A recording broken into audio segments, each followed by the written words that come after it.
నమస్తే డాన్ మీడియాకు స్వాగతం. శ్రీ వాసవి మాత కటాక్షంతో ప్రజలందరూ ఐశ్వర్యంలో కలగాలని శాసనసభ్యులు ప్రభుత్వ విప్ పొలిశెట్టి శ్రీనివాస్ ఆకాంక్షించారు.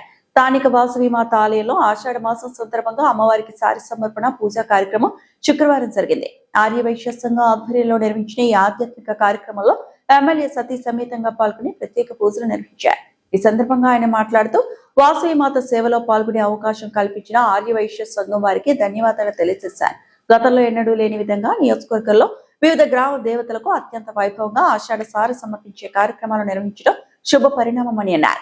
అమ్మవారి ఆశీస్సులతో వ్యాపారులు, ఉద్యోగులు, రైతులు, శ్రామికులు, రాజకీయ నాయకులు, అధికారులు, అన్ని వర్గాల ప్రజలు ఆయురారోగ్యాలతో సుభిక్షంగా ఉండాలని ఆకాంక్షించారు. ఇలాంటి ఆధ్యాత్మిక కార్యక్రమాల ద్వారా భారతీయ సంస్కృతి సంప్రదాయాలను పరిరక్షించుకోవాలని అన్నారు. ఈ కార్యక్రమంలో ఆర్యవైశ్య ప్రముఖులు గవని సుబ్బారావు, మారం వెంకటేశ్వరరావు, కొల్లె పరరాము, ఓబిడిశెట్టి నటరాజు, కూటమి నాయకులు పాల్గొన్నారు. జై వాసవి.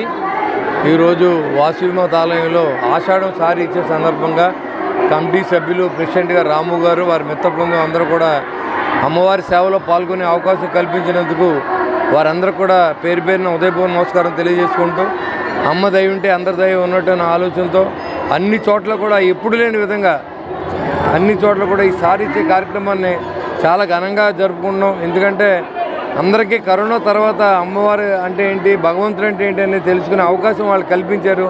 మరి అదేవిధంగా ఈరోజు ఇంత భక్తి శ్రద్ధలతో అందరూ బాగుండాలని చేసి ఈ కార్యక్రమానికి మరి ఆర్యవైశ్యులు అందరూ కూడా వాళ్ళ కోసం చేసేది కాదు ఇది.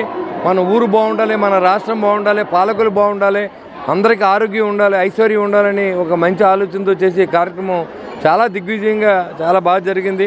ఒక ఆడబిడ్డని పుట్టింటికి వెళ్ళినప్పుడు ఎలాంటి సన్నాహాలు చేస్తామో అంతకంటే బాగా ఈరోజు ఈ కార్యక్రమం జరిపించినందుకు ఆ కమిటీ సభ్యులందరికీ, పెద్దలందరికీ, ఆర్యవైశ్య పెద్దలందరికీ, సోదరులకి అందరూ కూడా మా ఉదయపూర్వ నమస్కారం తెలియజేసుకుంటూ మరి అమ్మవారి దయ ఈ రాష్ట్రానికి ఉండాలి, ఈ తాడిపూడి పట్టణానికి ఉండాలి, మన అందరికీ ఉండాలని చెప్పి మనస్ఫూర్తిగా కోరుకుంటూ జై వాసవి.